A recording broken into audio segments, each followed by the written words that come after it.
करके चल देता है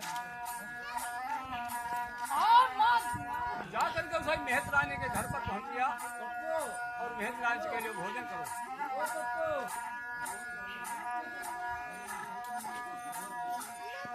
तो देखिए भोजन देख करके मेहत रानी बड़ी प्रसन्न होगी, बड़ी खुश भई और सोचती कि मुझे दिन भर भोजन नहीं मिलेगा, धन्य भगवान की लीला जो भोजन मेरे लिए आ गया है। और जैसे जाने भोजन दे मन बैठी अरे बा मेहत रानी होनी भैया गिरी रे स्वर्ग से देखुआ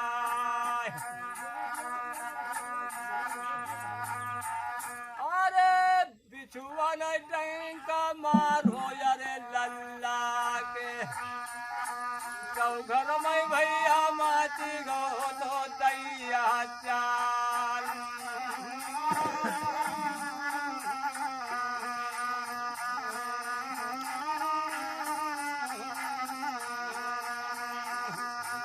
आज भोजन लाई मिलो मेहत रानी को भैया मेरे ध्यान देना किया बात। आज भोजन नहीं मिल पाया, उसके बेटा को बिच्छू ने डंक मार दिया तो दैया चाल मछली को भोजन उसका छूट गया। आज नौकर जाकर के मैया मंझा से कहा उसको भोजन नहीं मिल पाया। दोबारा मंझा ने जब भोजन भेजा है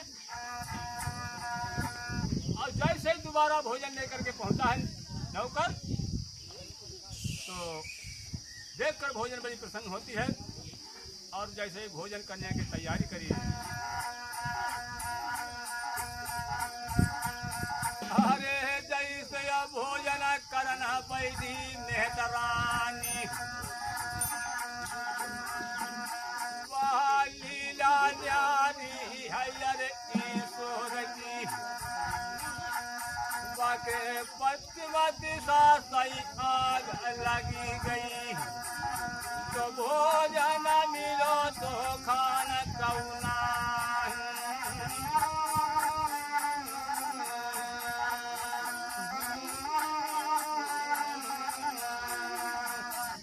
उधरते की बात आज उसके पश्चिम से आग लग गई और भोजन उसको छूट गया, भोजन उसको नहीं मिल पाया। आज तिवारा मैया मंझा ने जब भोजन भेजा है और जैसे खाने को बैठी तब तक क्या हुआ को 3 दिना को बहु भैया भूको और पहुँचो अपनी बहिन घर जाए हम 3 दिना रास्ता में हुई गए कौ भोजन मिलो मोई खान कौना अरे भोजन कराई दे मेरी बहिना कम भारी लग रही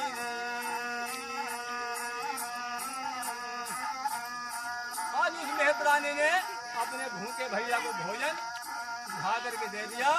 तिवारा में भी भोजन उसको नहीं जब मिला तो सिपाही जा करके कहने लगा मैया मंझा से उसको तिवारा में भोजन उसको नहीं मिल पाया। राजा प्रथम को जब पता लगा है राजा प्रथम के मंझा अब मैं तो या तो मैं आत्महत्या करूंगा, अब तो हमारा जीवन बेकार है नरवर में, या तो अपना नरवर को त्यागूंगा। रानी मंझा कह लगी ठीक है महाराज आत्महत्या तो अच्छा नहीं होता है, अगर नरवर को त्यागोगे तो मैं आपके साथ ही रहूंगी और मैं आपका साथ नहीं छोड़ सकती। आज राजा प्रथम सब रानियां बुलवाई और बुलवाने के बाद में कहा सुनो अब मैं अपने नरवर को त्यागूंगा और कहीं जंगल में तपस्या करूंगा, जिस रानी को मेरे साथ चलना है वो चल सकती है। तो रानी ने मैं भैया अब बतौती बची हुआ कहाँ चली हो जंगल में, देश जीव जंत ठूठा ठम्बर पातो खबरों यहाँ घर के फूलन से सोने वाली महलन से ज्यादा कहाँ आराम मिलेगी, नरवर से कोई नहीं जानती। आज 100 रानी जो थी उन्होंने नहीं कर दिया। आज प्यारी मंझा ने कहा महाराज मैं आपका साथ नहीं छोड़ूंगी, मैं आपके साथ ही चलूंगी। साथ तो चलाई मेरे बलवा साथ अरे दियंगी मेरे बलवा तुम्हारा दिया दीना छोड़ाए साथ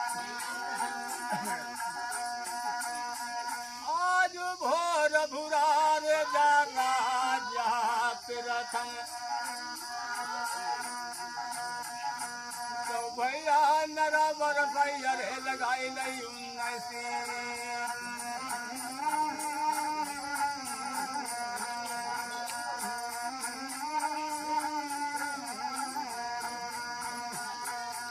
और जाई के पहुंच गए जय पिकट बनी में सारे दिन चलते चलते शाम का समय हो गया। रानी सारी अपनी सोते ही छोड़ दी।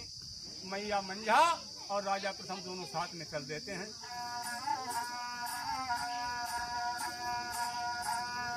आओ दिन की मुनानी परानी झुलकी की आओ विकट बनी हड़की झाड़ी अब प्रथम मनमय करत विचार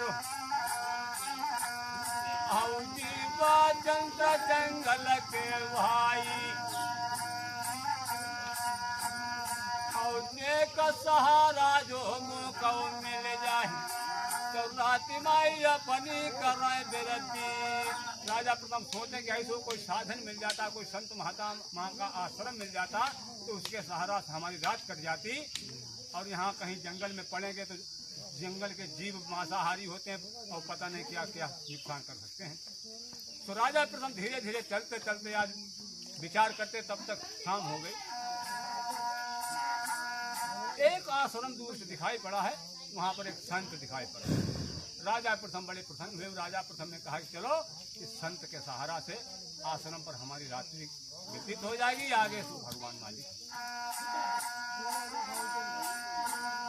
अब धीरे धीरे प्रथम मंझा आओ पहुंचे भैया शरम पैया।